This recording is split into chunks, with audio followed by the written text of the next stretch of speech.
Hey Joe, Hey, Scott. got sweat dripping down your head 'cause your body's working overtime. Body talk, body talk. I want you to listen to my body talk. Luckily, there's no more words to this song, but body talk, Body body talk. talk, body talk. Everybody listen to my body talk. It's my new favorite song. Now it's garbage.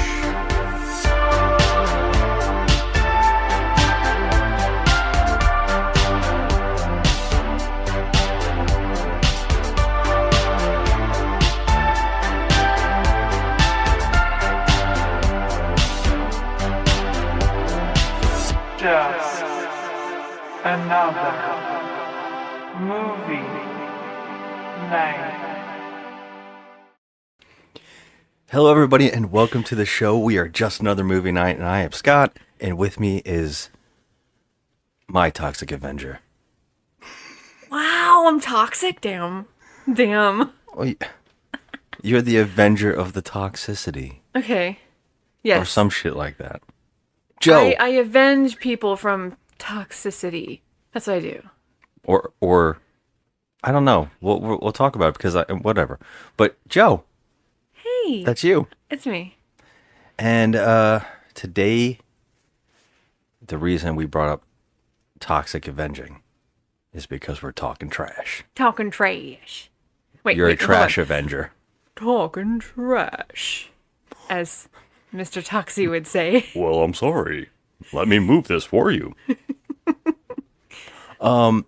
Yeah, and if we didn't already spoil what we're doing today, we are talking about the Toxic Avenger. Lloyd Kaufman's 16th film, if you count all of his pornos.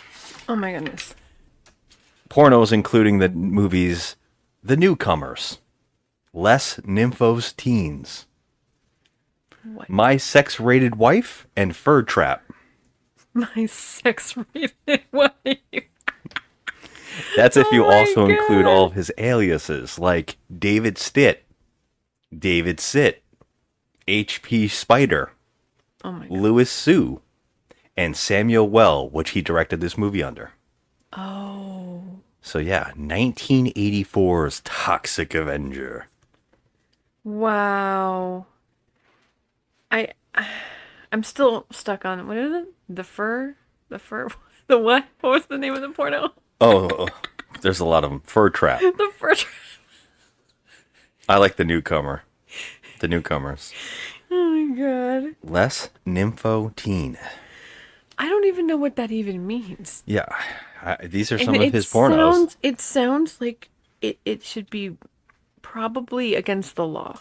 We're talking about Lloyd Kaufman, the legendary director, writer, and creator of Troma Productions. And this movie we're talking about today, The Toxic Avenger. So, yeah, I mean, okay. I saw this in my teens, if you can imagine that. Wow, you must have Also, been reeling. What from we this. watched today was actually the uncut version of this movie. Oh, okay, okay. So a little less gratuitous on the violence when I was a kid, and also I think I saw even more of a cut when I was young. I think I saw this on like USA Up All Night. Rhonda Shear. Yeah, so it was heavily edited. Yeah. But when I saw this insanity as a teenager, it blew my mind. I hadn't seen anything like it before. I mean, I can see, like, if I had watched this as a teenager, it would blow my mind too. I mean, it blew my mind as an adult. Okay, yeah. Well, yeah, so I just wanted to place where I have seen it before we get to how it connects with you. Yeah, I just to add to that, you couldn't see movies like this. I mean, you would have to rent them. And they all had age restrictions at the time, and I would have to get my mother to rent it for me. So when I saw this late at night, snuck it on TV, it was like oh my God, I'm seeing something I'm not supposed to see. Yeah, didn't it like get you excited? That's exactly why I always had this kind of love for Lloyd Kaufman and Troma in general. Like, just as I got older, started renting everything I could at the video store. Yeah. You would go. This was before, especially at video stores where Blockbuster was editing their videos, which is to me still mind blowingly. I just think it's terrible to edit art, and it's kind of funny to say Toxic Avenger and art in the same sentence, but it's just this punk rock thing. This, if there is punk rock in filmmaking, Lloyd Kaufman. That's true. You got to give it to him because you can just see that they were just doing everything low budget and just insane, going out of their way, going over the top, doing crazy, crazy things. So that brings me to you. You had never seen this movie before. I've never seen this movie, which is shocking because, I mean, we've been in Lloyd Kaufman's actual presence. We've met him. He invited us out. He invited us, to hang out. It was crazy. But we felt weird about it. I felt weird because I was like, okay, is this going to be like a sleaze party? I didn't know what to expect, so I was like, I don't know if we're going to make that after party, the Spooky Empire after party. It was awkward. It was weird. It's like a pool party or something, and everyone was going to be like just wasted and probably naked, which probably would have been a blast. But we also had our nephew with us, I think, at this time. It might have been one of those times. And I was like, okay, well, we did. We had our younger nephew Yeah. and his girlfriend. And we also felt like we needed tetanus shots because everybody in this group we were talking to just made me feel very uncomfortable. Very uncomfortable. I mean, there was like just nipples, and I mean, there was just. I mean, there was probably a herp or two in the lot. Maybe there's a lot of like. I don't want to be rude by saying this, but it was very uncomfortable to be around some of those people from Troma. They were just they're very carefree and fun loving and cool people, but it also seems welcoming. Like very welcoming, but back then I was not I was a little skeptical of that whole scene. Yeah. Like what does this pool party entail, and like what do we have to do at this pool party?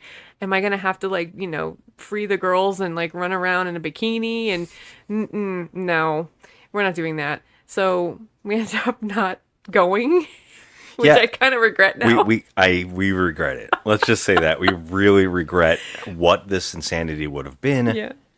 And was this another possible occasion that we could have found ourselves in a bad movie? I mean, okay, here's the thing. If we had actually gone to that party and I had spoken to any of the people that worked for Troma and became cool with them, and they asked me to be in one of their movies, I would absolutely do it. Yeah, of course, I wouldn't have. There's no nudity for me involved. But come on. Do they really want anybody without the nudity? Well, no, but I was still married. Yeah. So I couldn't, do that. But who knows? Just being one of the onlookers in one of the scenes that does like a funny face, I would have been. Yeah. I would have been on board. I would have done it for free. For free. Yeah. Just what do you guys need me to do? Craft service table? You want me to run it? Whatever you guys need. You want me to run for coffee? I'll go do that. Just put me in this thing. Like yeah. one day we're gonna have to talk about the other almost possible being in a bad movie. Okay, We'll I don't get want to that if we that ever now. discuss that person. Yeah. Well, that's a crazy one too. We have some weird things that happened to us. Yes. Over our time being together. So here it is. I sprung it on you that we were going to do all the Toxic Avenger movies this month.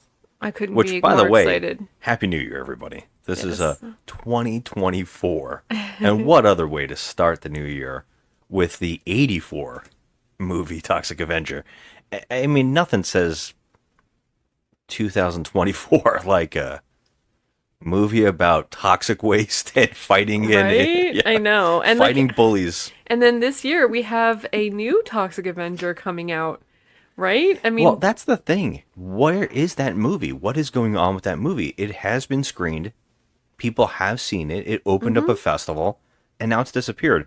I would really love if at the end of this month we actually finally get to see that movie and review it on top of these movies. That'd be great. Yeah, and yeah, that's what we're gonna do this whole month for January. We're gonna do all the Toxic Avenger films, and since there's 5 weeks in January, we're also gonna do Sergeant Kabuki Man, which is another one of Lloyd Kaufman's Troma movies that connects into the last Toxic Avenger Which is one I think I bought from him, didn't I? At Spooky Empire? I thought I No, bought that during one. the pandemic, you randomly bought movies to do on the podcast, and we didn't get to half of them. That's right. It was $4 on Amazon. Yeah, and you I just bought found it one day. Yeah, that's right. That's right. But yeah. So Is that yours or mine? You hear that? It ended whatever you did. okay, so it was my microphone. Sorry. That was a new sound I've never heard before. So yeah, I mean, so we're gonna plan to do all these movies, and I really love that. I'm not gonna lie, I've only seen the first one. Oh, okay, So amazing. I've never seen these films. It's always been this really weird thing that never found in the video stores the sequels, or there was just a really strange reason why I never rented all of them. Instead, I rented out all these other ones, which is going to be funny that we're going to get into the series and the Troma famous people like James Gunn is going to start popping up in these Oh things. my god, I can't wait. And that's really crazy. But I had seen James Gunn's Tromeo and Juliet that Troma put out. I had seen that movie he directed. And I had seen other movies like Redneck Zombies and all that kind of stuff that they had put out. And it's so weird that the ones I had never seen are these movies and that Sergeant Kabuki Man, which is like their kind of their staple, their mascots. Yeah, it's so strange too, because like, I mean, especially for me, because I love all the weird ones. I love all the strange, like obscure, weird things where it's just like, you know, sluts and guns and This, I mean, I guess there's two things we definitely need to say right off the bat. This movie is extremely offensive.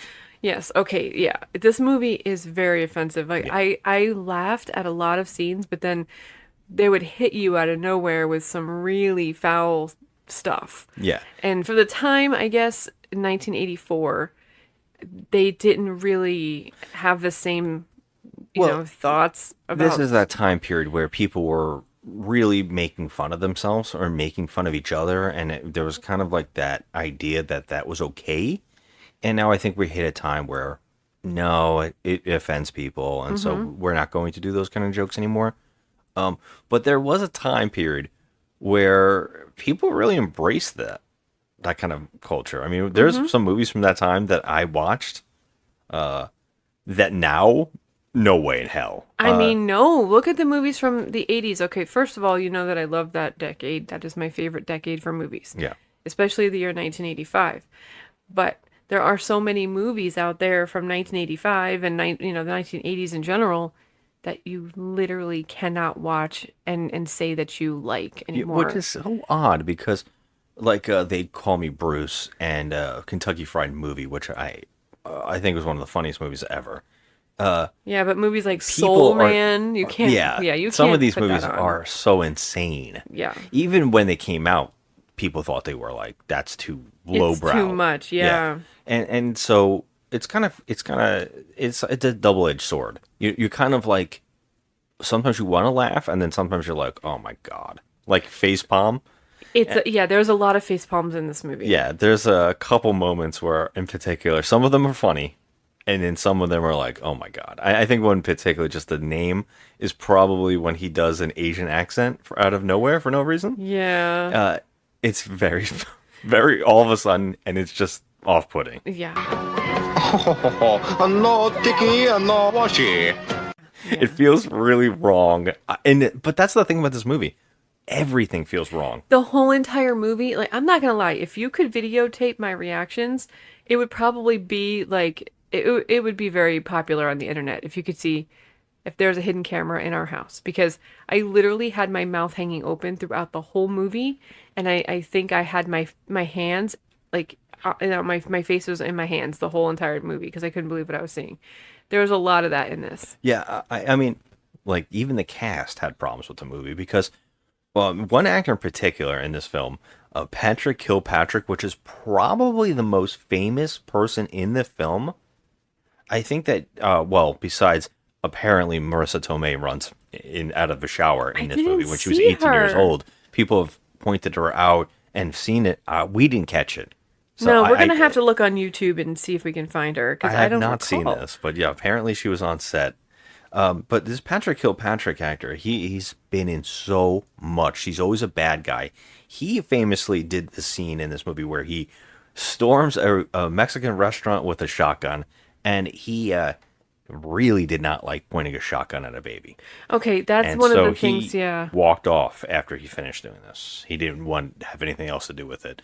But he's in it pretty long, so I don't know how much of that could be possible.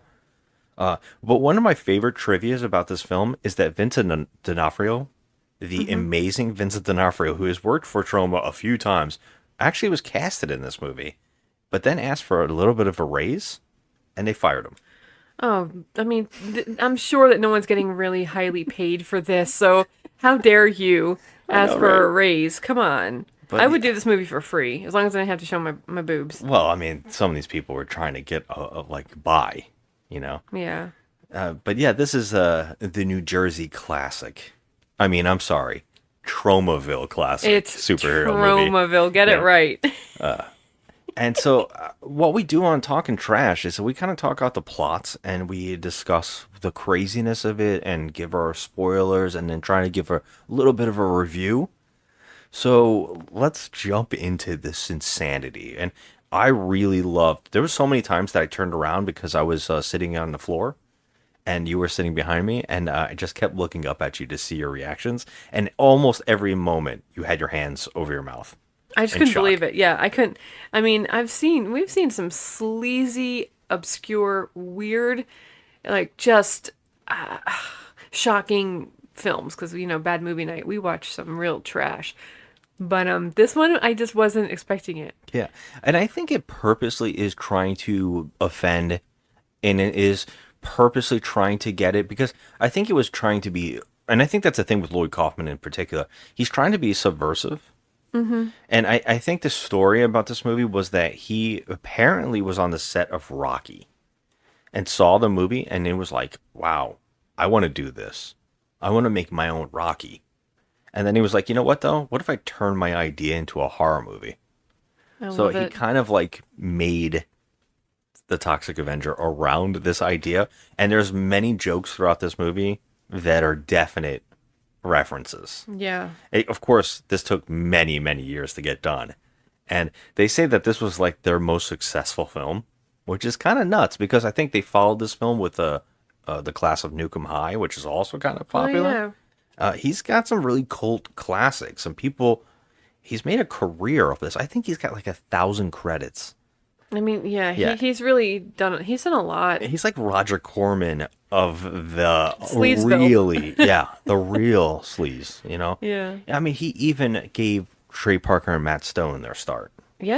You know, he yeah. put- Cannibal the Musical. He put out their actual movie they made a student film, and he put it out. He released it for them. Yeah. They, Which we've referenced in our prior podcast. Spadoink. oh yeah, if anybody hasn't seen it, you definitely should check that movie out. Yeah. It is of musicals, it's insane, and it also has the best audio commentary ever. They're drunk yes. and stoned, and they're trash talking everybody. It's great. It's wild. But yeah, so this movie starts in the most insane ways possible. I mean, this movie, scene after scene, is disgusting as all hell. It really is. I mean, it's just from start to finish. Yeah. It's gross. It starts with our opening theme of body talk, and it doesn't let up for at least 6 minutes straight. It's such a great tune. Yeah. Body talk goes on for a while we're watching people in a gym called the Troma Gym, or the Troma. Tromaville gym. But you know what? The best thing about this gym is that it says, like, I think it was like personal training sessions, 2 for $1. Yeah. Oh my God. Sign. It. Oh. The cast of characters in this gym is just wild. None of these people would, I mean, they don't mesh. They're so different. They're all so different. It's crazy. Yeah. It's wild. They got everybody. This is like that speed bus where everybody's on that speed bus. Like they have like just everybody from every walk of life in this gym, and that's exactly what it's going on. And we get shots after shots that are bordering offensive, bordering insanity and porn. Right? It's just like all over the place. Like you either have shots of a girl's crotch or boobs, or you have two gay men flaunting over another guy, or another guy's muscles as he's pushing a guy out of the way. Or yeah, but it's not just the women either. They literally hone in on the guy's junk with their it's little ball hammock shorts that they wear back in 1984, and their balls are about to fall out, but they zoom in on the crotch as they're lifting weights. It's just bonkers.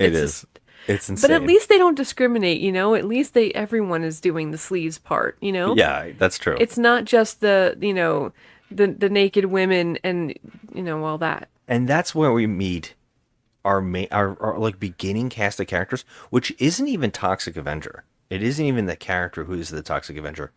We automatically start with two couples. All right, they're in a hot tub. And there's these two guys and their two girlfriends.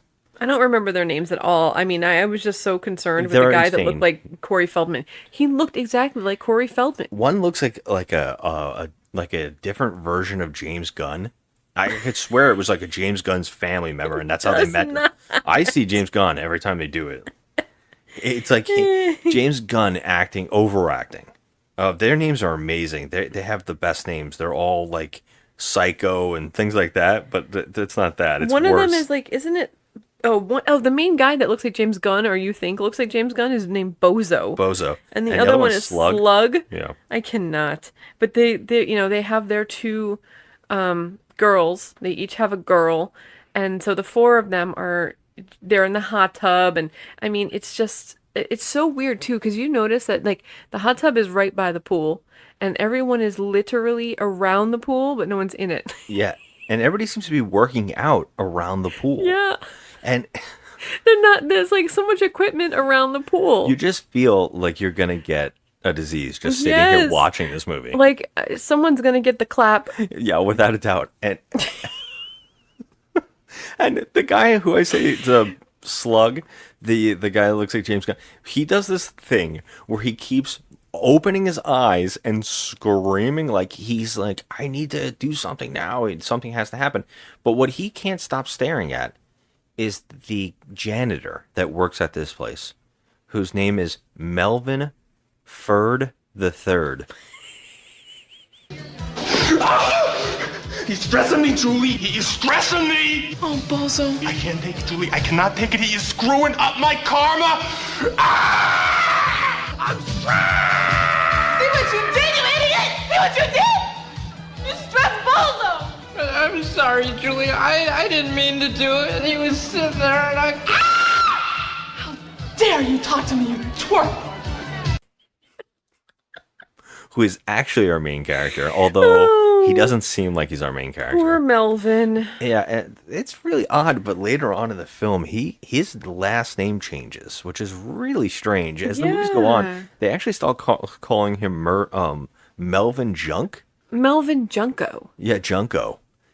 I don't know. I really like Melvin Ferd the Third. I think it's hysterical. I mean, that's hysterical. Yeah. Well, this guy is next level insane. The actor is playing Melvin. Oh boy, I mean, gosh, it's like you've seen so many 80s movies where like there's a nerd and he gets bullied. Yeah. This guy is next level nerd. I mean, you feel bad for him, but then also at the same time you're kind of mad at him because I mean, what are you doing with your face, bro? Like he just keeps making this face like I can't even explain it. The biggest I would call it teeth acting. Okay, he teeth acts, yes, and he has the biggest teeth. Yeah.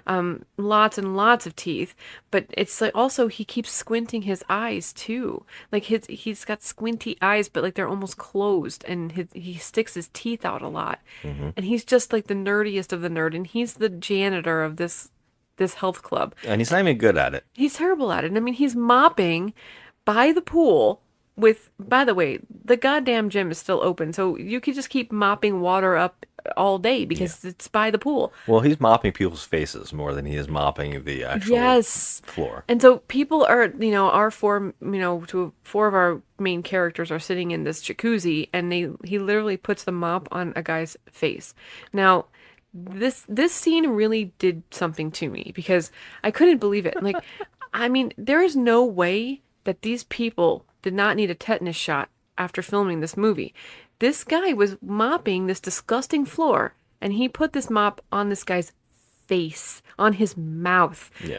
I mean, I was disgusted. I was like, no, man, there's no amount of money. No. Well, this Slug character, he also feels just like you because he points it out. He's like, look how stupid he is. Look at this son of a bitch. Look how dumb he is. He can't even mop properly. You take a look at that fucking guy. The mop boy. He can't even mop right. He's so stupid. He's always got that shit-eating grin on his face. What's he so happy about? I hate that mop boy.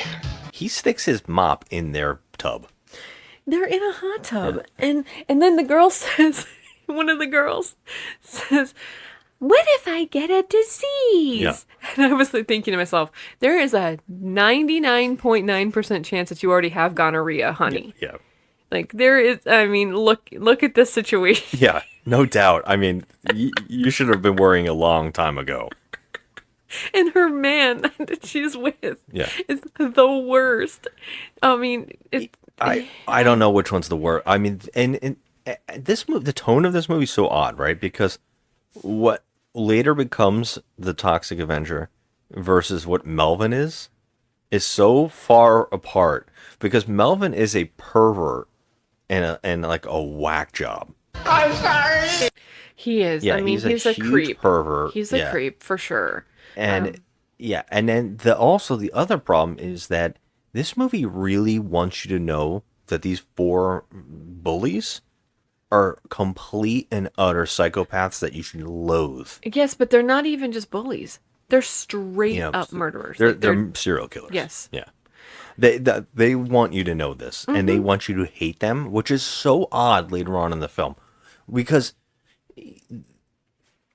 not only they kind of like bullying Melvin, they also have an obsession with running people over in their cars to the extent that they have basically logos and point systems for who they hit with their car. And the two women involved basically want this to happen badly, and they beg them to do it for them, to run people over for them. Yeah, I mean, so they're two bimbos, and they have one's dating Corey Feldman lookalike, and then the other one is dating the not James Gunn, Bozo and Slug. And so they're literally driving around in this Camaro, and the girl says, "Oh my God, okay, we need to run over some people. We need to," and he's like, and Slug or Bozo is like, "Oh, I need to kill some people tonight. I need to kill some people." I'm just like, what the fuck is wrong with these people? And he's driving a Camaro, and he sees a child on a bicycle at night for some reason on his bicycle on the side of the street at night, and he runs this kid over. And he doesn't just run him over. He hits him. The kid goes flying over the car. He's knocked out in the middle of the street. He stops the car and backs over his head. Now, this is a child. And inside the car, these fucking crazy lunatics are cheering. They're cheering. They actually get out of the car and take Polaroids of his smashed face. It is very disgusting and realistic. It was very realistic, and I couldn't believe what I was seeing, because like one moment we were in this total 80s like montage, like the Better Off Dead, like all those montages, the ski montage and the Rocky montage and all those movies you get, And so I'm like, okay, we're in a health spa and they're doing a montage and this is 80s music fun. And then all of a sudden this kid is getting his head smashed in. I was so like, I think I lost my mind in that scene. That they filled a watermelon with blood, like fake blood, and they just ran it over with a hairpiece on it. Oh and my God. It looks insane. Yeah. And this part right here will make or break the movie for you. If you yeah. can't take this, if you're not able to laugh at how insane this is and how just crazy this moment is, then this movie is not for you. You have to like walk away from I it. didn't laugh. I think that of course my hands were on my face and my eyeballs were falling out of my skull and I couldn't believe what I just saw. Yeah, oh yeah. I was like, oh my God, like what is wrong with these people? They just committed murder on a child for no reason. They just like ran him over for no reason. And they're like all woohooing about it. Yeah, it's extremely off-putting, but it also is so heightened and insane. What's everything that's happening? The fact that a child was just let out at night on his bicycle, like all padded up in the middle of the night, and have a fun, honey. And they are so over it. The progression in this film from the opening, like everything satire, Yeah. to this moment is so jarring and so it's just so crazy that you either can laugh or you can be like, this is disturbing on another level that I can't watch it anymore. That's what I'm saying. That scene right there is it. If you can't take what that is, then the rest of the movie's not going to work for you. Yeah, the whole movie is like this. It's very jarring. Oh, there, like I already pointed out that one of the actors later on points a gun at a baby's face. So I mean, it's so. I mean, the movie is definitely on another plane. It is. Yeah.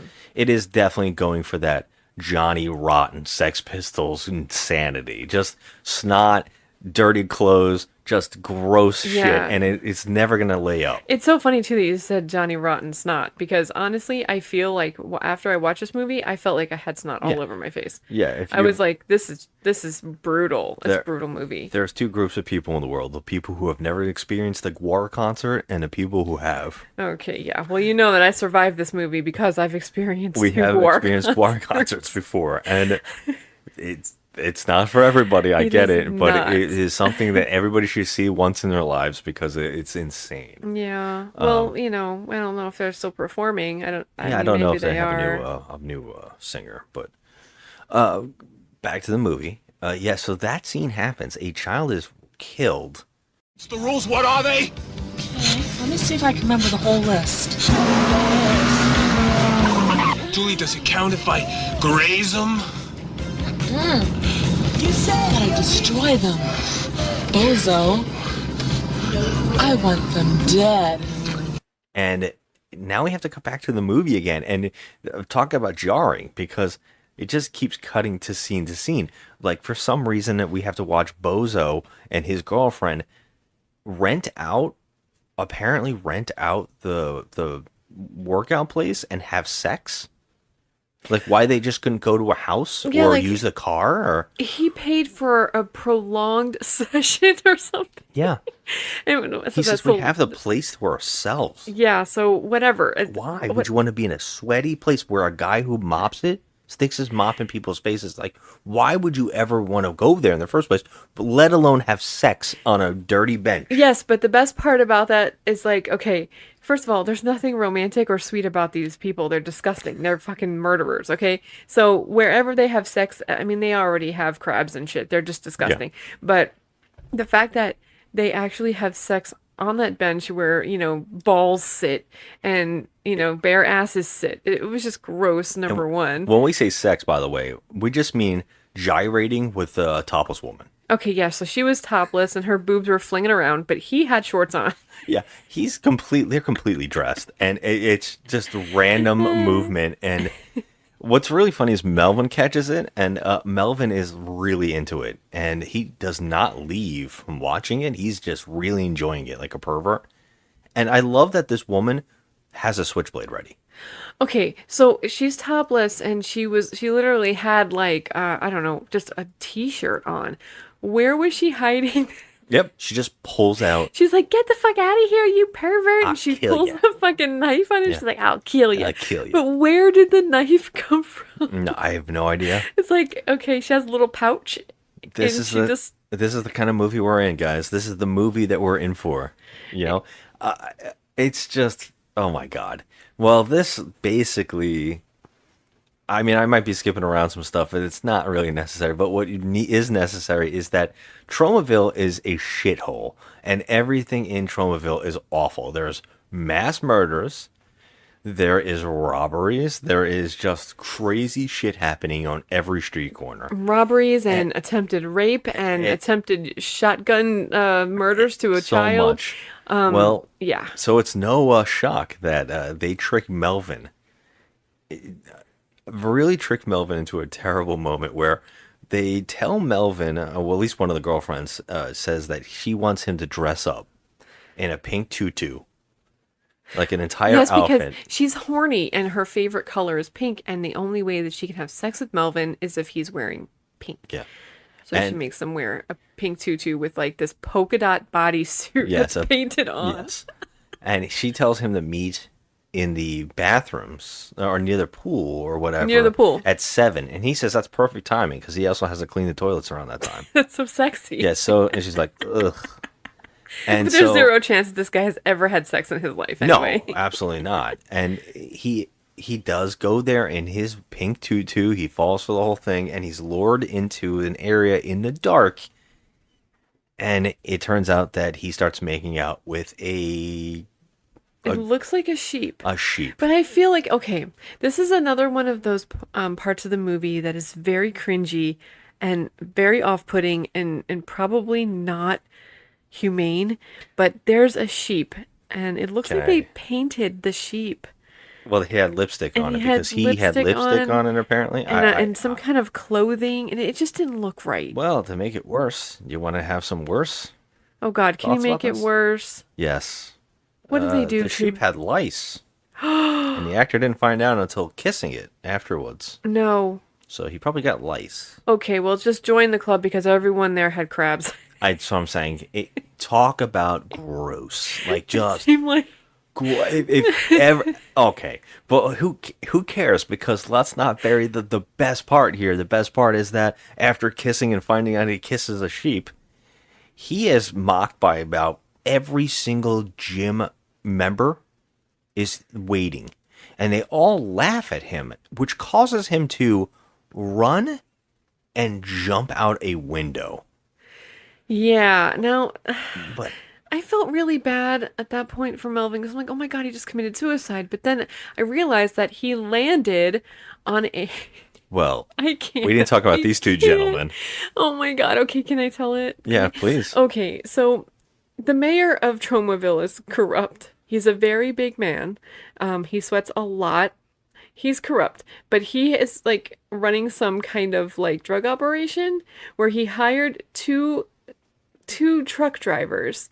They're like driving toxic waste, but also doing cocaine while they're driving toxic waste through the town. The problem with Tromaville is it's the #1 location of toxic waste Yes, in America. To dump your toxic waste. And that's a real big problem with Tromaville, apparently. And these two gentlemen are in charge of dumping open containers of toxic bubbling green waste. It's not even like Return of the Living Dead where they actually have like lids on the barrels. Not even trying. They don't have any lids, but it's comical, like Who Framed Roger Rabbit kind of toxic waste where like it's bubbling and there's no lids on any of the barrels. There's like at least 13 barrels there. And when poor Melvin jumps out the window, he lands in one of the open barrels of toxic waste. And the only reason these gentlemen are sitting at this location at this moment is this is where they decided to start doing cocaine. Comically stick their faces in bags of cocaine. It was like Scarface with the whole like, yes, they're covered in it. It was just bonkers. And so they stop in front of this freaking health spa. And poor Melvin goes out the window and into a barrel of toxic waste. Now, this scene is so... I mean, I was literally, like, jaw on the floor. He is flailing and screaming, and all of the gym members come running out, and they're laughing at him. Yeah, they actually say he's faking it. But he's literally covered in toxic waste. Burning and screaming. His flesh is falling off. And his body is setting things on fire. Oh my God! So someone tries to touch him, and his like a police hands. officer. Yeah, his hands like ignite on fire. Yeah. And then Melvin goes running down the street and he's literally engulfed in flames. I was like, holy shit, this stunt, number one. But then also, What are they playing? They're playing like Flight of the Bumblebee. Like it's like they had the rights to this. They could use this. It's like free, free Yeah, copyright, no yeah. copyright problems. They just start using it in slow motion, watching a guy run down the street, where you see hundreds of people, like bystanders, being like, "Whoa!" I couldn't believe it. I was like, oh my God. And you know what the funny thing, they're all like making commentary and laughing at him and nobody's calling 911. He's on fire. Yeah. Nobody cares. These people are dreadful. They're In that dreadful. shot where the cop's hand comes on fire, he actually set another person on fire in the scene. If you look in the side, another person gets burned because it starts dripping on them and they start going up. Oh shit. So I they didn't like even put them out. notice. Yeah. Oh my God. Because I'm guessing that they doused whatever he had on his hands. Yeah, he had some kind of so it's like probably flame dripping retardant. other flames all over the place. Yeah, like some kind of gel that they use, the stuntmen use. But I have to ask you this. Are you in shock that they were able to do these stunts? Okay, I told you. I was like, wow, this is, I mean, pretty, they had a nice budget to do this. I can't even imagine they had a budget. I Well, just how feel do like they they do just were this? like everybody was like, yeah, sure, you want to blow things up in the street? Well, that's cool. No one wants to film in New Jersey. Is that where this is really filmed? New Jersey? Oh God.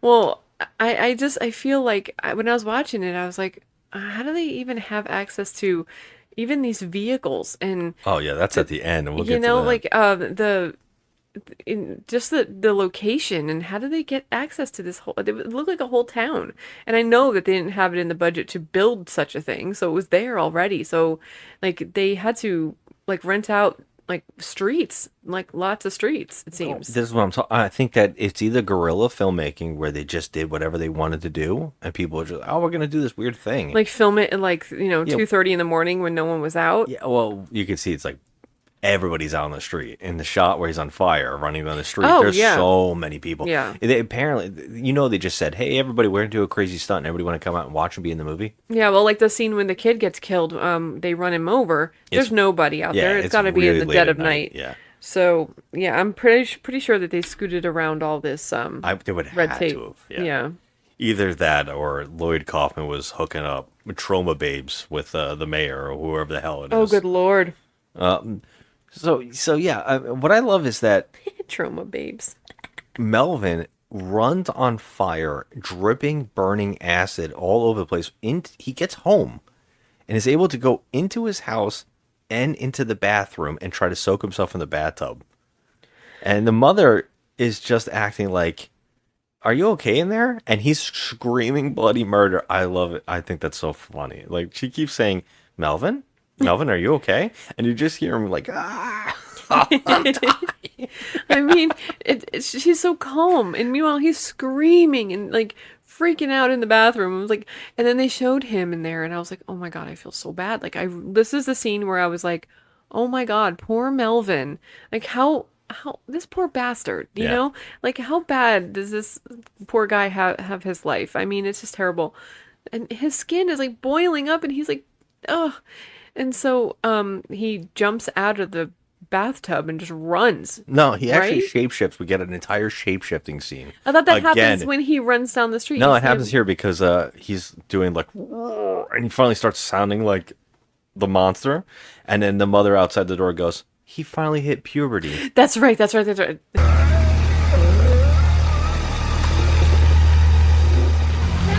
girl, you all right?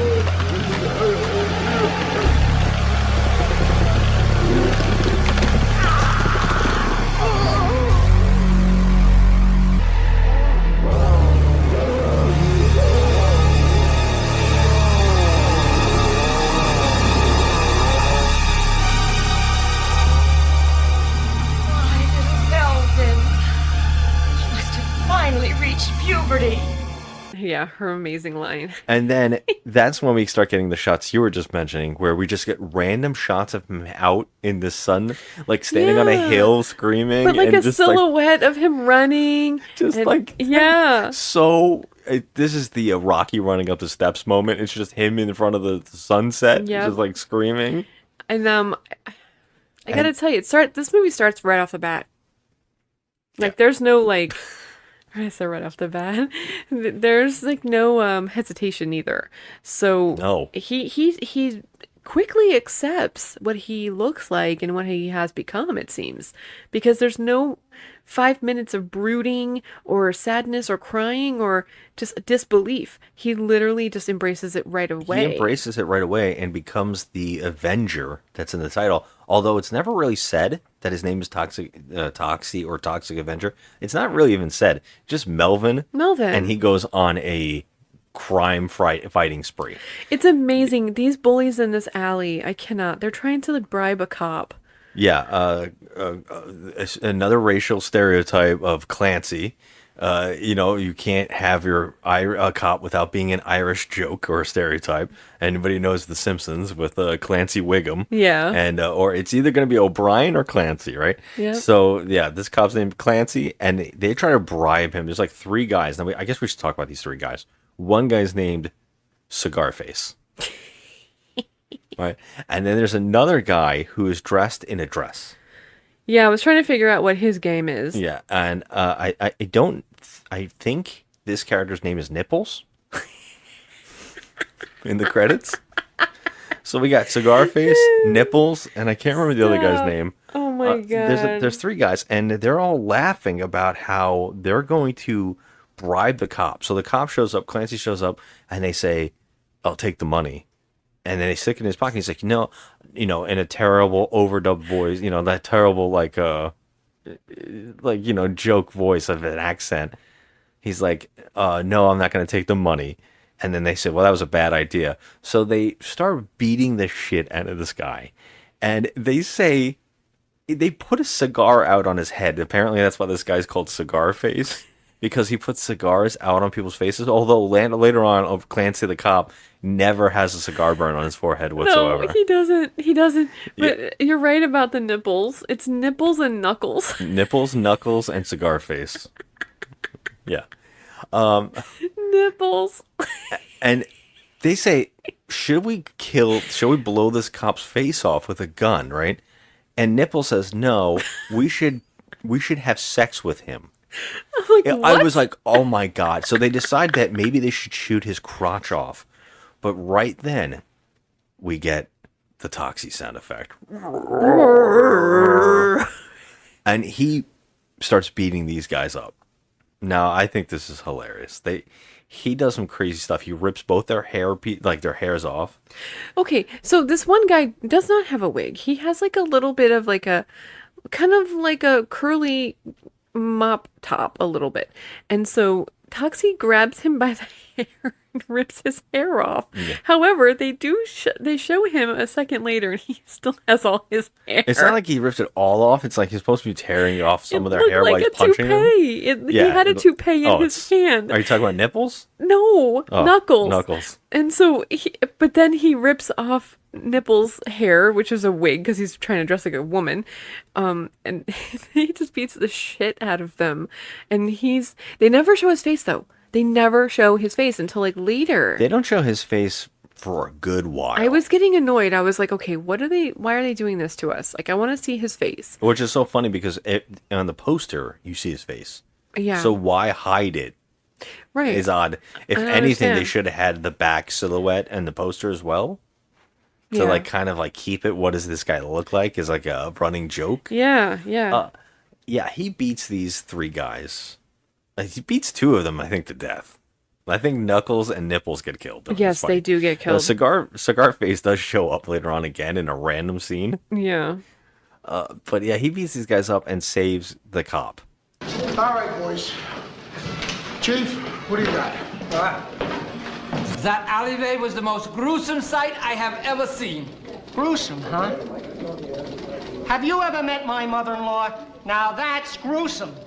What about Cigar Face? Have we gotten anything out of him yet? He must still be in shock. All he does is sit around all day babbling about some 7-foot monster. Yeah, and the only other clue we got are those mops stuffed in their mouths. Mops? There must be some sort of political statement. Do we have any suspects? The whole town was suspect. Knuckles and Nipples were hated by everyone. Well, not by me. They were our 2 best producers. Speaking of which, I almost forgot. The boys made their rounds last night, and here is the collection. Yeah, and it would have been double if it wasn't for this devastating, tragic turn of events. Yeah. And he goes over to the cop and goes, "I'm sorry, this doesn't usually happen to me."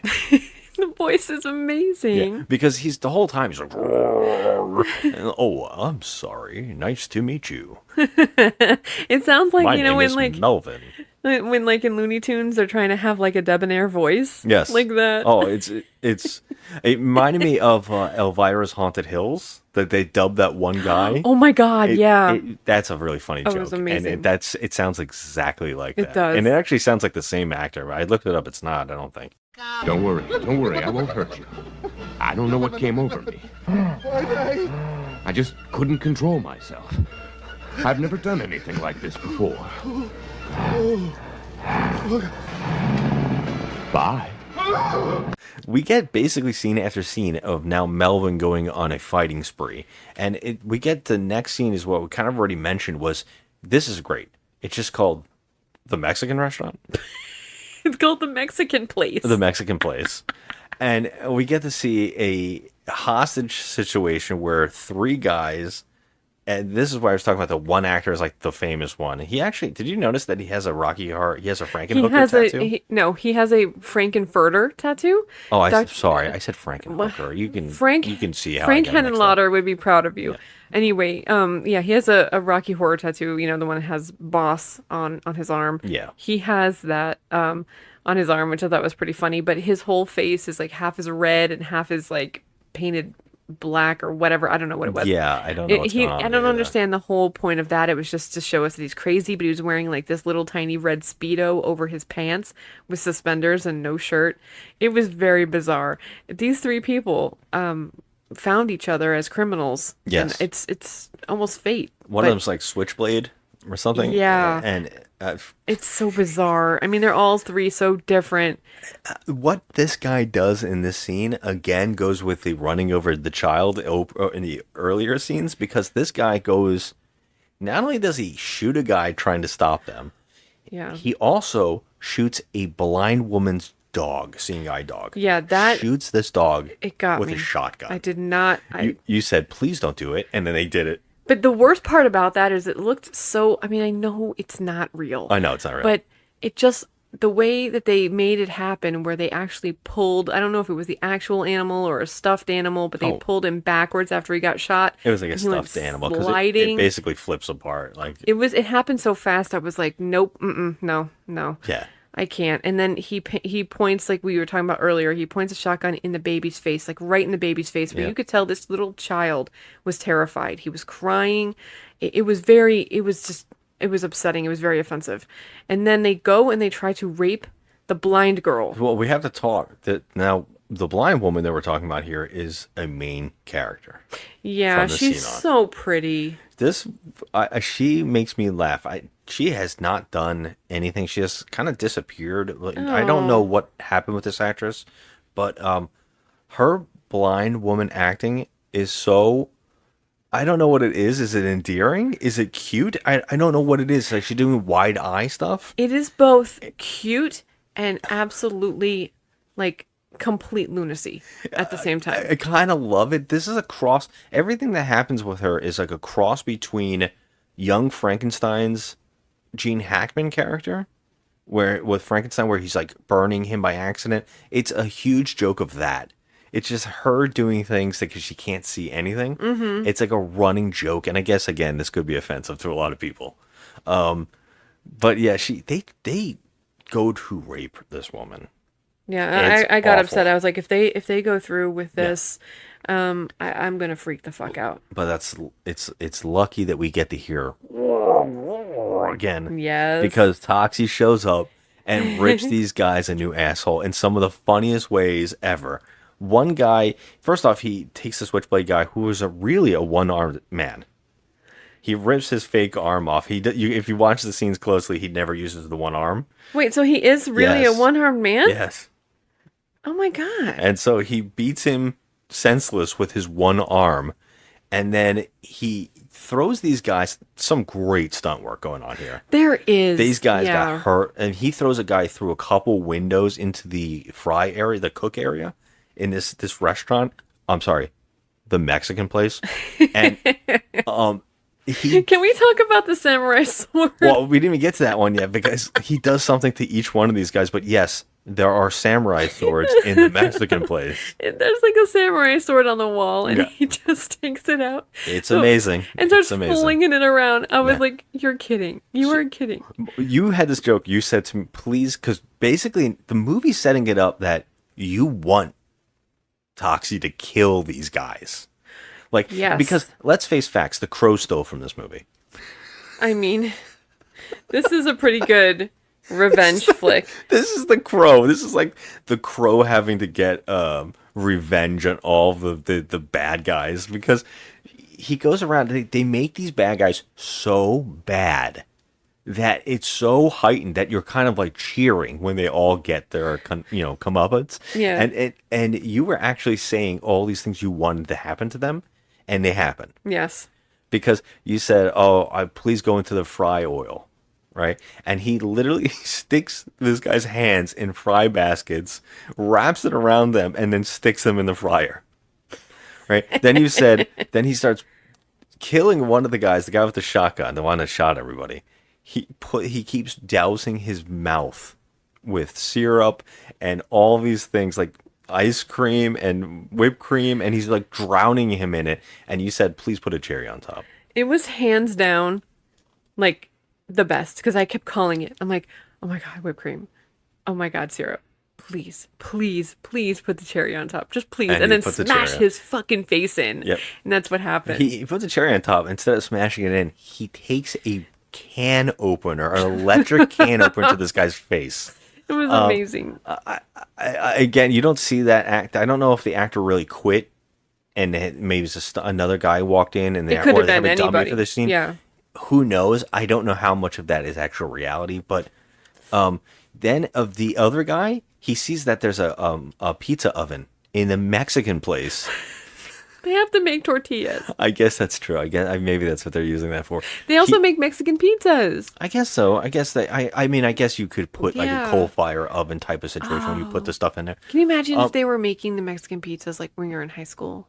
Those were good. Those were good. But he sees that, and then Toxie's like, I can use this. So he goes back and gets the guy that he ripped the arm off, and that guy wakes up and to see himself get stuffed in the oven. It was amazing. What I really love here. Oh, he goes over to the blind woman. What's the character's name? Sarah. Mm-hmm. He goes over to her and he's like, "Hello, miss. Can I help you up?" And then she's like, "Oh my God, I can't see without my dog. They killed my dog and I can't see." And he's like, "Let me help you." So they go off together. He's like, "I'll help you get home." Right? When they go off, my favorite bit is the cops come to investigate the crime scene, and they're all eating tacos while investigating. And the guys who work at this place are all like, have gone like bonkers. They're all just insane. And They're like rambling and mumbling, and they're like all in shock, and they're like, "Oh yeah, he saved us. yeah, He saved his us." face is so messed up, and he saved us. But the cops, every cop has one body as they're eating a taco, and they all reference what's happened to them.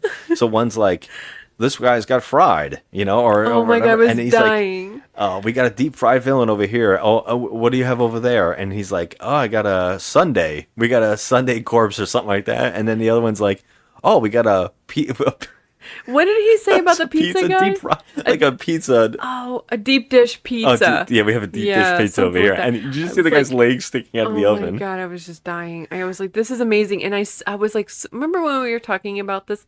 And I was like, oh my God, I really do think that the Toxic Avenger is going to be like, a hero. Like, he's not going to be like a scary monster like everyone thinks. He's a hero. Yeah. He is a hero. He is. He is. And again, we have to, I guess, should point out how much this is ripping off the Thing from Fantastic Four. know. Who is also dating a blind woman in the comics. Yes.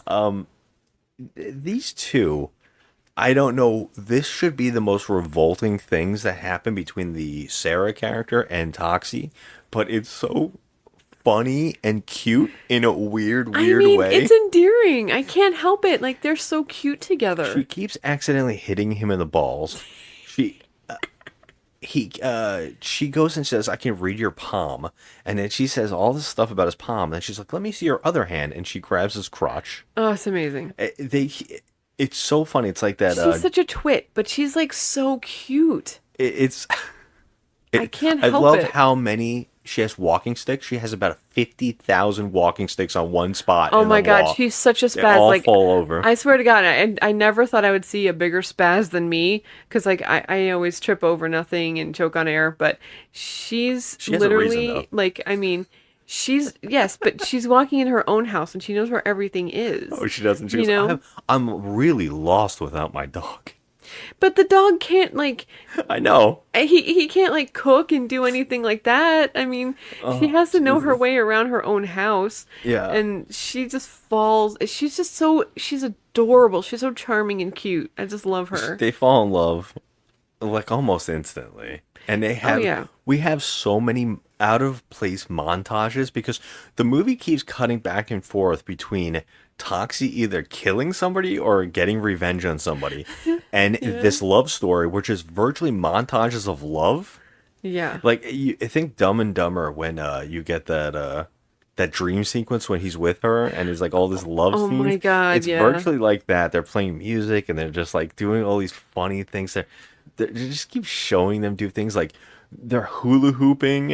It's just so it's just cute. weird. They're dancing and they're just adorable. I mean, he builds her like a little shack in the toxic dump, which, by the way, can we just state for the record that he built this little shack that he lives in at the dump. Now, and they also have sex in there. So yeah, we didn't talk about the sex scene. Okay, so the sex scene, which makes me question because there's a scene where Toxie has to pee and he's shooting a river of slime out, and I just kept wondering, how is this sex gonna work? okay, yeah, so he's peeing toxic sludge. But also, okay, aside from that, the fact that they are having sex, but she also lives with him in this toxic, disgusting, sludge-filled waste. So how is she not, like, getting sick? Yeah, that's a good question. I mean, I have to kind of like, what do you call it? Like, suspend your disbelief and just be like, okay, this is this movie, because you can't really, I mean, this movie is insane. It's insane. It is one of the most insane films I have ever watched. And so you can't even just don't even overthink it. Just don't. It's like nonsensical. I mean, like there's even the plot doesn't like follow itself properly. It is so wacky and insane, and I wish that I can't wait to see this remake because I want to know if they're going to structure it better, because it so easily could have a structure. Because what I was talking about before with the villains being so much villains, you want to see them get killed. We've now seen a whole bunch of random new bad guys get killed. Yeah. So now there's the 4 main bad guys who have done this to him. Yeah, so you can't forget about the 4 assholes that actually put him in this position and also murdered a child. But the movie kind of wants to, which is really odd. They divert a lot. The 2 women who virtually did this to him and also are taunting their boyfriends onto killing people. Yeah. They get off almost scot-free, which is very odd. Yeah, here's the thing. It's like the whole entire time, all I wanted was to see his revenge on them. Yeah. I wanted And that's a him letdown. to torture them like they did to him and what they put him through. I wanted them to get their just desserts.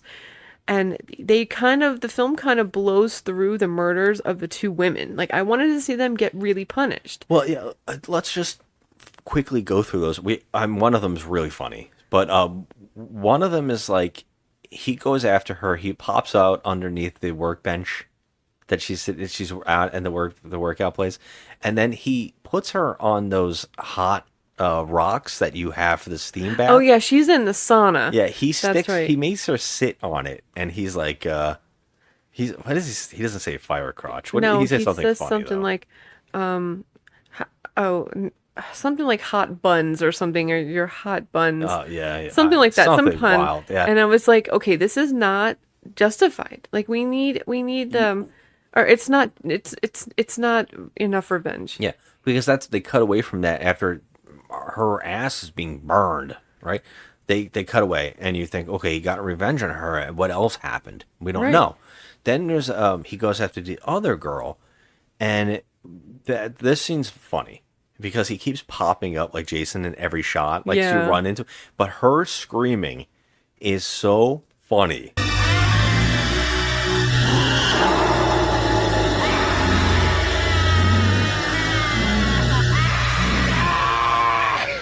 It is. It is She's great. doing some funny screaming, and he grabs scissors, and we only see the shadow, and then we cut Yeah. away. We don't see what happened. to That her. makes me really mad. See, that was like the only thing in the movie. I mean, besides there was like a lot of stuff that like was a little, kind of offensive, but this made me mad because I wanted these two girls, I wanted them to be punished for what they did. That it was too easy, and they cut away from that. Meanwhile, we see a child's head get splattered on the pavement, Yeah. but they cut away from the two women getting killed.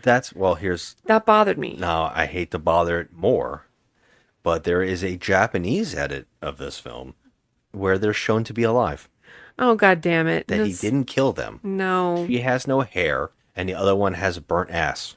Okay, no. I also another thing that I think I'm being too nitpicky here, but nobody in the gym ever found the bodies of these two. Well, they didn't die. That's why that edit is weird. Oh. Apparently, they just dropped it out of the other edits.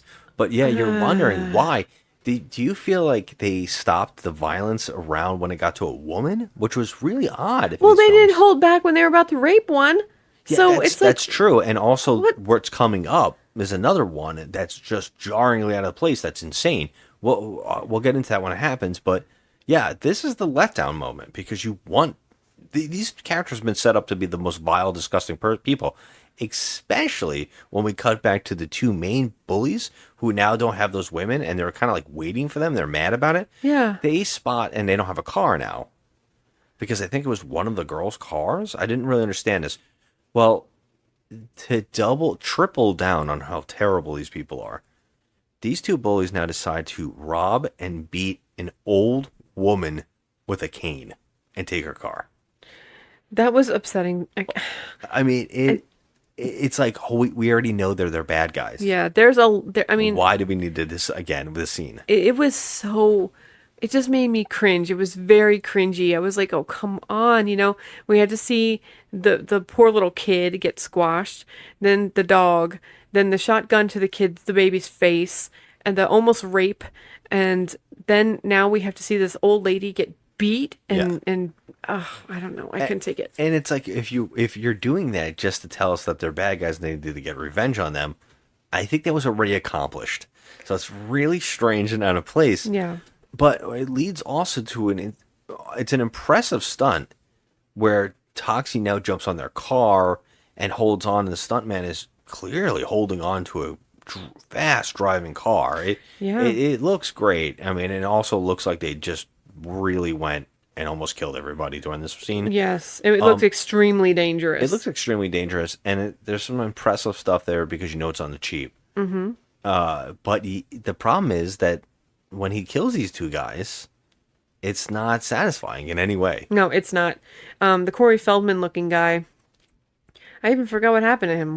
How'd they kill him? Like tore his throat out and threw him out in the street. Okay, so they were both in the car, and then Toxie grabbed the not Corey Feldman by the throat and squeezed until he was bleeding out of his mouth. So Yeah. I'm guessing that he just popped his Windpipe, neck. but it was like not. He just threw him out, And he onto the threw him road. out of the car, but I feel like he should have been tortured. Like everything that he's done in this movie, this guy. Yeah, you think that these are the main villains? Yeah, they deserve more, wrath and more, disgusting torture, in my opinion. And then, what's his face? Bozo. He was driving the car. Toxie has now entered the car as it's driving like 150 miles an hour. And this is what I need help with, this scene. Because Toxie grabs the wheel, literally grabs the wheel off of Because the he keeps car. saying, "Give me the wheel. We're gonna get both killed." And he goes, "You want the wheel?" And he rips it off. He rips the wheel off the car, the steering wheel, and they go out over a cliff and they fucking explode. But then you see Bozo hanging out of the car. He's dead, but let me tell you something. He's like burnt. An but not explosion much. like this would char that body to ashes, and he is completely intact. Okay, So is he's Toxie. hanging out, but then Toxie gets out and he's fine. Yeah, he's like fine. his clothes are still on. It seemed almost like an afterthought. Like they forgot. Like, oh yeah, we have to go kill those guys. Yeah, yeah. I was like, wait a minute, come on. So are we saying that Toxie is like completely indestructible? Like, Yes. he's indestructible. That's what this movie seems to be posing. Yeah. Okay, because, we see a lot of things happen to him. They land punches on him, roundhouse kicks on him. They really try to take him out. Yeah. Someone punches them in the face and they break their hand. Yeah. Yeah. The reason to bring all that up is because the movie now is more focused on the characters in the background as being villains, because there's the mayor and his drug whole empire, and they even bring in like a doctor called oh my god, I'm gonna forget it. God, what is his What was name? it? Like not snot, but it's like Snuttlebutt or something like that. Something like that. Snuttlebutt. Good afternoon, ladies and gentlemen. With us this afternoon is Dr. Merton Snodberger from the Garden State Cerebro-Reflex Research Center. Can you tell me, sir, is it true that the monster only attacks bad people? Yeah. Since only bad, evil people have been destroyed by the monster, I would have to answer your question, yeah.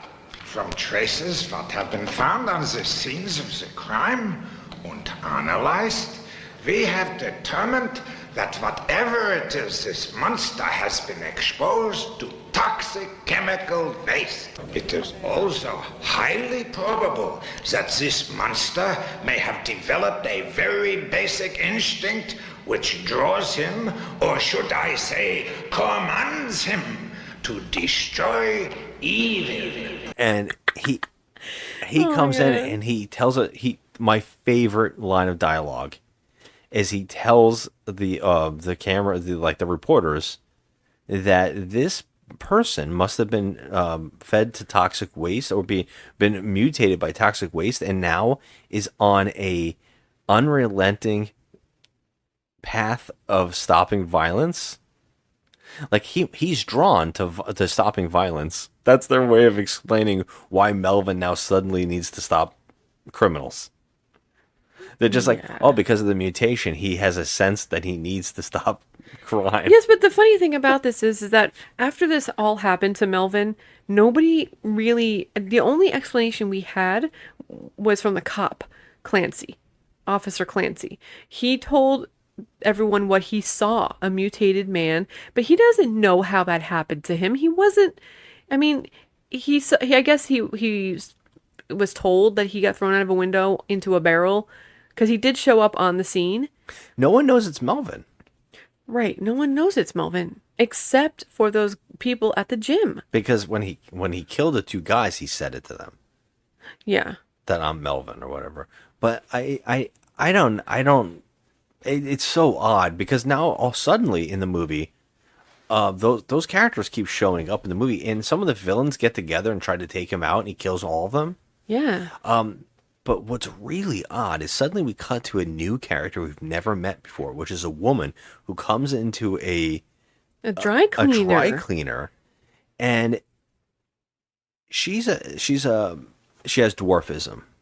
I believe this actress, at least that she seems to. Yeah, she's a little person. Yeah, and she comes in there, and Toxie just shows up behind her, and now brutally murders her. Yeah, and puts her in like a dry cleaning press. He puts her in a spin cycle. He basically drives her off in a spin cycle, then takes her out and then presses her. Yes, her name is Mrs. Haskell in this. But I was trying to remember the names of people to see if maybe she was somebody's mom. No. Or whatever. She wasn't. And this is where the movie gets a lot confusing, because now we're like, what the hell's going on? And Toxie goes back to his house with Sarah, and he's just saying to her, like, look, I'm starting to hate what I'm becoming. I can't stop myself from killing these people. Mm-hmm. And I am the monster on television he's talking about. And she says, no, you're a good person and I love you and all that. I don't care about all that. And he's like, She's like, why don't we go off to your place in the woods that you always talk about and live there? And he goes, maybe that'll work. So they go off. And then we cut to a news report. There's like a lot of crazy shit. There's a cop, I think the chief of police is a secret Nazi. And he's constantly making Nazi jokes and references and stuff. Yeah. And it's so another weird. offensive, weird thing. thing. It's so strange. And they basically say, like, look, someone has seen. Oh, there's these two guys that show up in the woods, and they see Sarah in a bikini with Toxie in the middle of the woods. And the guy goes, first off, when they show these two guys enter the scene, one guy goes, ugh, I'm missing sports for this shit. He's like a bumbling. He's like in Police Academy with the one guy who's accident prone, and he always wears his hat like, you know, tilted, and he's just a hot mess. That's what he reminded me of. And he just didn't. He looked like a bumbling moron. They just like two drunks showed up. It's like the two people from the bog. He's like somebody's cousin on set, like one of the crew. So they see them and they go report back to the police that they saw them. So now the chief of police is like, look, he killed an old woman and now he's turning a bad guy. And the reporters all think that he's killing somebody randomly. And then the chief of police guy under him, he's like, oh, actually, she was a slave ring owner, like she was selling people on the black market or something. Yes. And she was actually, she had a rap sheet like so long, she was actually a bad guy. Yes, but how does Toxie know? How does Toxie know? I don't know. And how random is that killing of this one woman? Yeah. Like, what was that? It was out of place, and then they felt like they had to explain it. Yes, and well, then, they did have to explain it because I'm a new person watching this, and I'm like, wait, he just killed a random lady. It's like they filmed a scene they thought was fun, and then they were like, oh shit, let's work into the plot. We have to explain it now. Yeah, we have to explain it but now. Like, it still didn't make any sense because it's like random person. How did he know she was apparently bad? he found out that she was a bad guy. I don't know. He had nothing to do with any of these it's people. so odd, and it's very weird. Basically the mayor or whatever goes, oh, clean it. We don't want to tell the papers that he's a good guy. Let's kill him because he's stopping our people from selling drugs and everything. You have to kill him. And he's like, okay, so call in the National Guard is able to come out. And this is where they really blew their budget because we got tanks. We got rolling army trucks in the streets. We got all this stuff drives in to go capture. And it's funny because whoever the government is that sends the National Guard, they say we want him alive. But the mayor secretly wants to kill him. So they all show up right at Toxie's tent.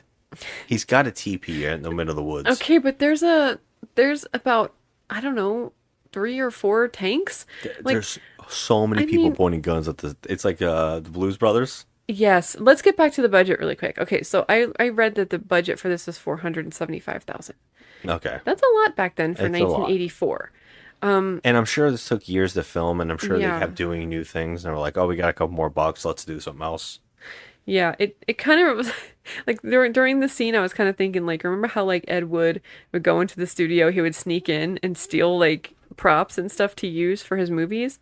I was like, maybe Lloyd Kaufman did that too, because these tanks, I mean, that's a major budget. I know. I don't know who they could have called. Someone had a depot of like whatever. I don't know. It's I don't know how they crazy. were able to pull it off. And they had to pay a lot of people too. Well, I'm sure they just want like everybody eats some sandwiches. Well, yeah, we have craft services and, Cousin Bob's coming over. He can play this guy and, That's it. That's exactly right. Yeah, All of our Aunt Sally's friends. coming over. Let's have her play this person and let's throw them in the background. So it was probably just friends of friends. Oh, yeah. And I'm sure the all crew. his porn friends were there. And there's a lot of that. If he was in the porn industry, he knew a lot of porn people and was able to do all this it stuff. comes through in his films, there's a lot of... Oh, Skeeve, yeah. Yeah, Skeeve Factor 11, but... Well, you know what? The good thing is all the people that Toxie has saved has joined up to protect him from the mayor of killing him. And they're able to stand in front of him and say that, no, he's a hero. And they have these great shirts, by the way. They have these, we love our superhero Toxie or whatever. Okay, if anyone wants to send me a gift, I would really like a Citizen Toxie shirt like that. It was like, great. We love the monster or something. What did it Yes, say? we love the monster. That's what it says. And I really, really want a shirt like that. I think that shirt is incredible. Yeah. So, yeah, that it was great. But They all save Toxie, but Toxie is now able to kill the mayor. yes, he guts him like a fish. Yes. We didn't talk about this some funny ass killing. I think it was before.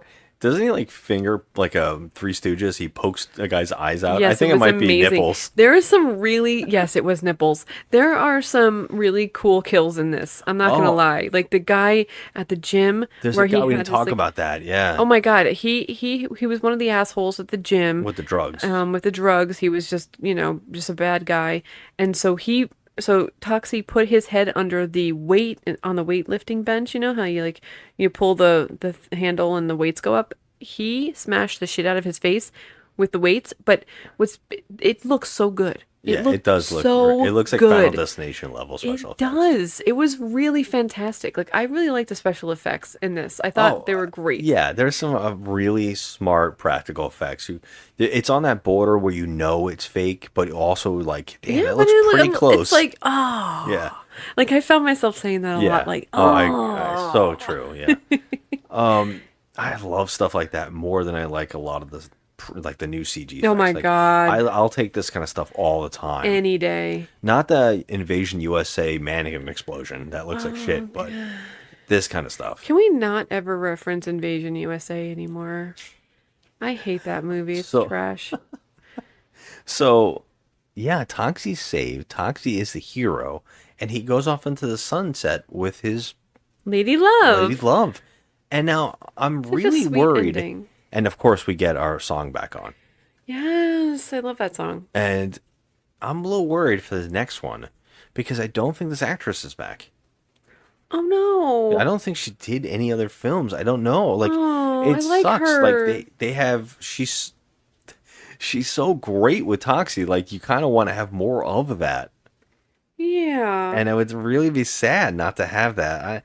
And I've heard some other rumors that part 4 is like the sequel to 1 and that 2 and 3 never happened. So I have no idea if there's like alternate Toxies. Oh man. Okay. I really have no idea what's going to happen in these films while we're going forward. I really don't know. But so what do you think?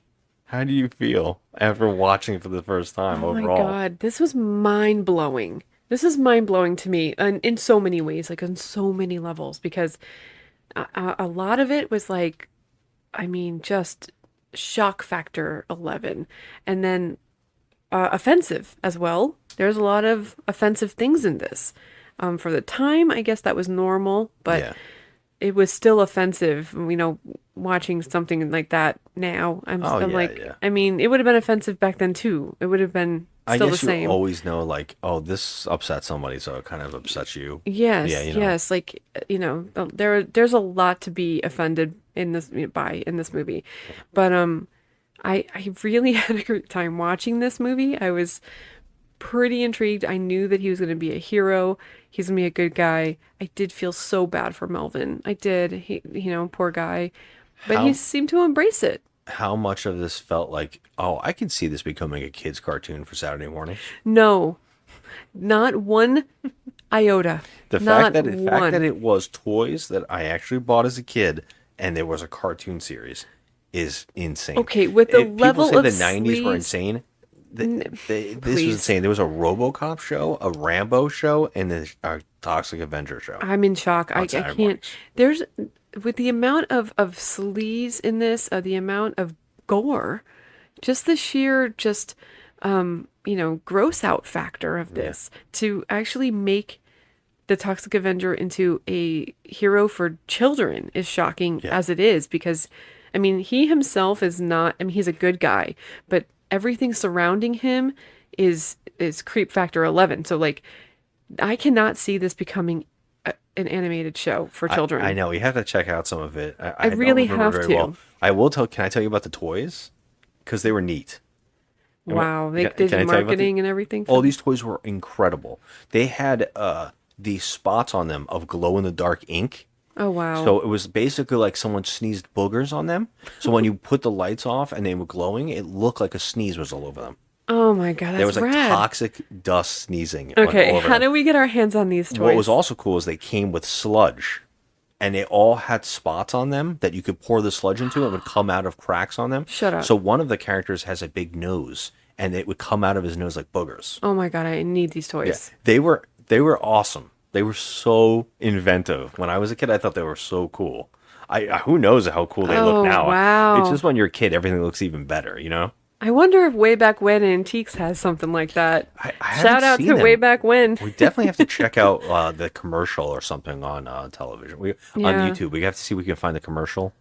You know, for those toys, they probably had an I advertisement. gotta know. Yeah. I have to know. That the fact that this character was able to cross over into that, it didn't last long. It was only 12 episodes. I mean, maybe they realized they're like, he's not really appropriate for children. But then again, like I said, RoboCop and Rambo. I mean, that's wild. I couldn't get watch it. those rated R things. But see, Rambo was a military man, and RoboCop was a police officer. But they're hard R's. Yes, they are. However, the skeeve factor on those two movies is not even on this No, level. I think you're forgetting how skeevy RoboCop is. I mean, are you thinking RoboCop skeevy or are you thinking like gory? It's both. RoboCop is like Lloyd Kaufman had a budget. If you don't remember the guy falling in the acid in that movie and then getting hit and turning into a blob of spit all over the place. Oh, that God. RoboCop's insane. It's The been a fact minute since that I've seen that one. That movie's amazing. Wow, but yeah, We I have mean, the X-rated version oh shit, of RoboCop. I gotta watch that. It's the one where they shoot him for an hour. Oh, It's bad. Yeah. okay. Yeah, but back on this movie. Yeah, So, are we doing our segment of why we can't have nice things or no? No, I don't think that this movie. I don't know if we can do that because this movie is very highly rated, and I think it's No, I mean, I think it's like a 6 on IMDb. that's a high rating for a movie such as this. Yes, it is. I think that because the people who have seen it are more in that cult territory where they have seen movies like this and then they can appreciate it. I mean, we have seen a lot and we enjoy a lot. There's a fan base for movies like this, and we have a list.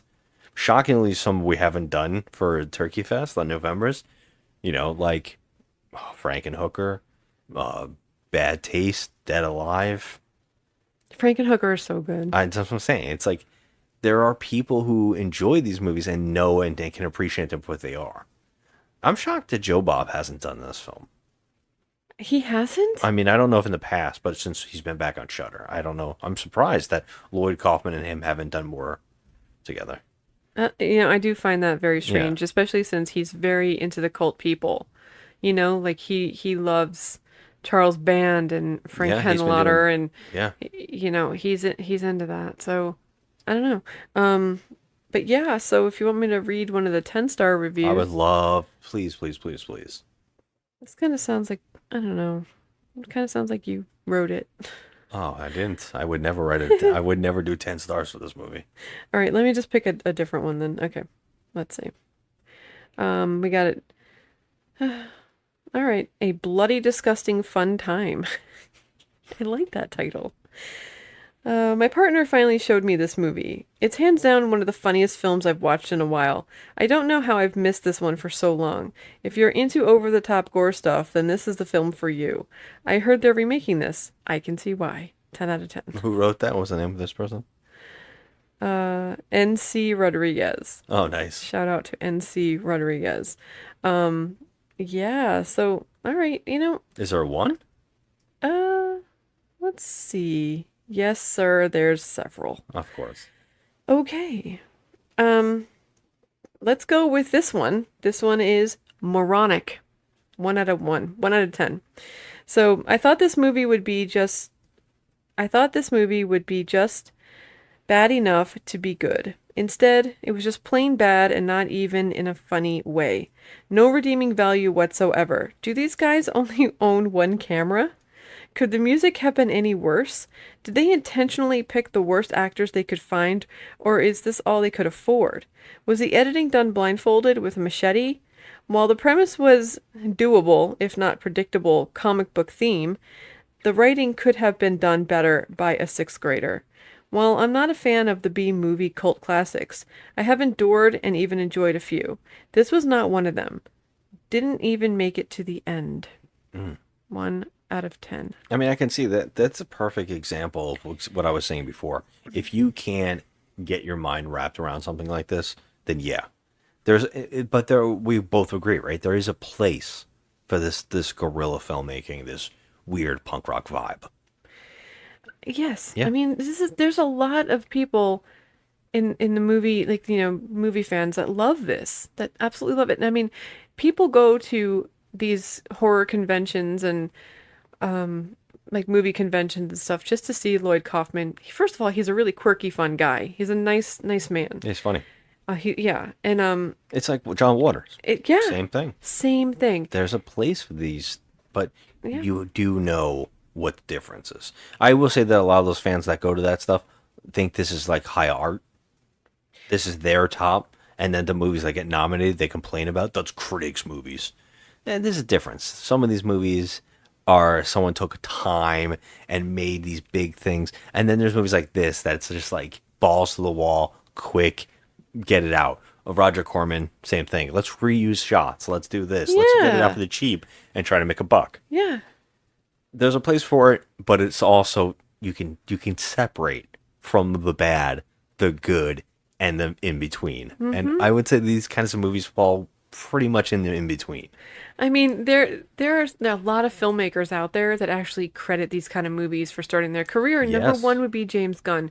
He actually got his start in the film business because of Lloyd Kaufman, and he says that all the time. And Lloyd Kaufman's in all of his movies. Lloyd Kaufman is like his mentor. He helped him get into this business, and look at him now. He's the freaking CEO of DC, for Christ's sake. I mean, it's like we've talked about with Roger Corman, all the people that love him Mhm. who got their starts.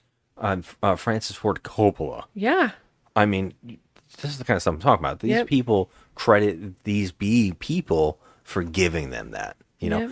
I mean, James Cameron's one of his first directings was Piranha 2, right? Mhm. Like this kind of stuff. You know, you kind of have a place for this stuff because everybody needs their start. Yeah. And everybody learns.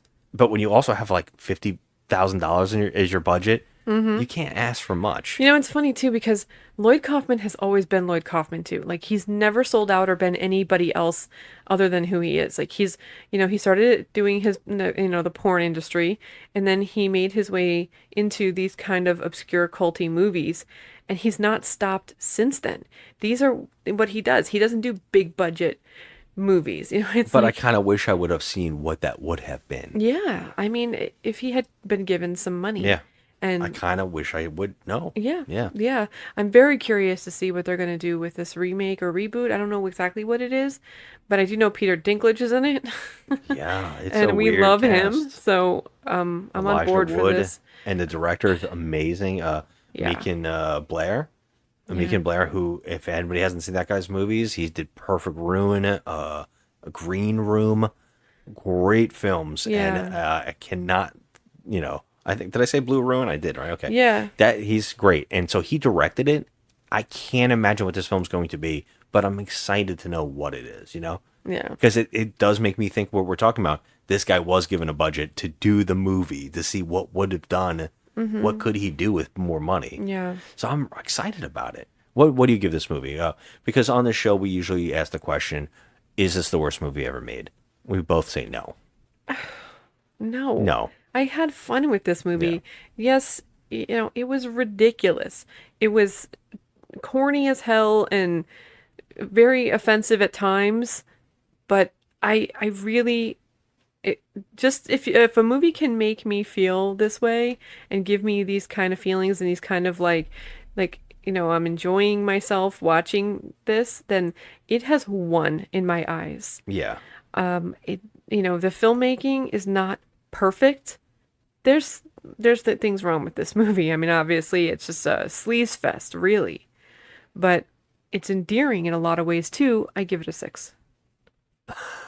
Yeah, I watching it again, I give it a 5. I like it. I like it more than you, I guess. I back when I was a kid, I gave this a 6. But as I've grown and I've watched it a little more, It's a mess. I mean, it's a hot mess, but it's a mess. These are the movies I like. It doesn't understand some plot. Right. I understand that. Like, but I'm like saying as a movie, to grade it off other movies, you got to kind of go down on it, right? You got to go say, it's not that great. I know it's a mess, but I'm enjoying it. Yeah, that's me. I mean, I don't want to say it's a mediocre film because I had more fun than I would have had with a mediocre film. I had more fun with this one. That's why I'm giving it a 6. Because I just found everything just one in like as a collective, as a movie, aside from the little things that were in there that were a little offensive and wrong, I feel like you're getting that if you watch like South Park or something. Anyways, it's always offensive. Oh yeah, but but that's for a reason. They're usually telling a story or making a point.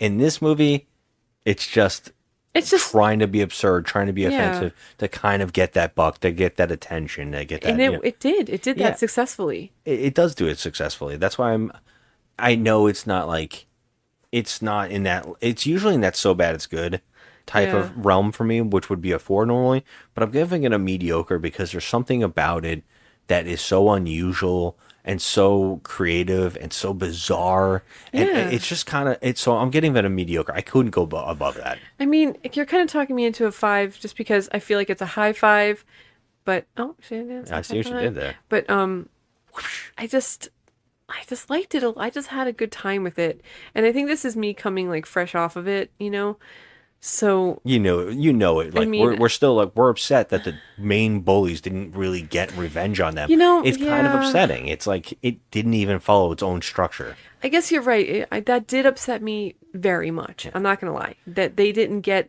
like, we didn't get to see the girls get their just desserts. We wanted to see them really get theirs because they were just terrible, just awful humans. You're right. Okay. All right. So you talked me into the 5, but I still like this movie. I do too. I had a good time with it. So like I said, it's still enjoyable. It's still something fun. Yeah. It's just not like the best thing. It's not even the best cult movie we've ever seen. You know, we were talking about Alligator. It's like Alligator's way better. The Alligator is just like successful movie. It has a structure. It knows what it's doing. Even if Ramon doesn't, you don't know why he's doing what he's doing.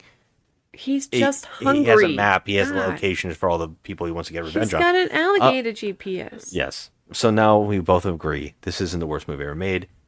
And then we usually say, well, what is? So on our list, I'm merging our list. For now on, we're going to have one list. We're going to agree on it. And we're just going to go on it. If we're going to put this on the list, because we started doing this within 13 movies we have on the list so far. I would probably say this is definitely worse. I don't know if you agree with me. This is worse than It's a Wonderful Knife. Yes. Yes. Yes. It's a Wonderful Knife and Mortal Kombat 2021 are better. We both agree on that, right? I'm questioning Firestarter. I mean, and I hated Firestarter. I'll put it this way. Should I say this? Do you like Street Fighter better? Yes. Okay, that's what I thought. Okay, so this is falling. This is falling between Carnival Souls and Street Fighter is number 9 or number 10 on our list. Oh shoot. Okay. All right. Okay. Well, Citizen Toxie, we'll see you on part 2. I can't wait to watch the rest. I'm so excited. Yeah, I mean, we're going to get out of here now. But, thanks for listening, everybody. I cannot wait to get to the second one and see what the hell that movie is. And I hope you join us. So thanks for listening. Have a good one. And the next time you're in danger or in need of help, look to the horizon and maybe, just maybe, the Toxic Avenger will be there.